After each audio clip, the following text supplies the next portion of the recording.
Welcome to day 18 of our 30 days challenge. Let's begin. இன்னைக்கான 2 words பார்க்கலாம். Perception. Perception அப்படின்னா என்னன்னா a particular way of looking at or understanding something. ஒரு விஷயத்தை பற்றின புரிதல், ஒரு நோக்கம், அந்த விஷயத்தை பற்றின நோக்கம் என்ன, அந்த புரிதல் என்ன அப்படிங்கிறது தான் perception அப்படின்னு சொல்லுவோம். Insight, intuition இதெல்லாம் synonyms. எக்ஸாம்பிள் பாருங்க. What is your perception of this situation? இந்த சூழ்நிலை பற்றின உன்னுடைய புரிதல் என்ன, நீ என்ன நினைக்கிற அப்படின்னு கேட்போம் இல்லையா, அதுதான் பர்செப்ஷன். இப்போது ஒரு படமே பார்க்குறோம் அப்படின்னா எல்லாரும் ஒரே மாதிரியான கருத்தை எடுத்துக்கிறது கிடையாது. ஒவ்வொருத்தவங்களும் ஒவ்வொரு புரிதல் இருக்கும் இல்லையா, அதுதான் நம்ம பர்செப்ஷன் அப்படின்னு சொல்லுவோம்.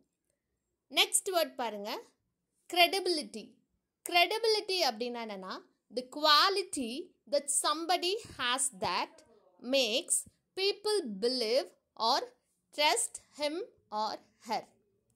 அதாவது ஒருத்தவங்க கிட்ட இருக்கக்கூடிய அந்த நம்பகத்தன்மை, அதுதான் நம்ம credibility அப்படின்னு சொல்லுவோம். believability, trusty இதெல்லாம் synonyms. எக்ஸாம்பிள் பாருங்க. the chairman had lost all credibility.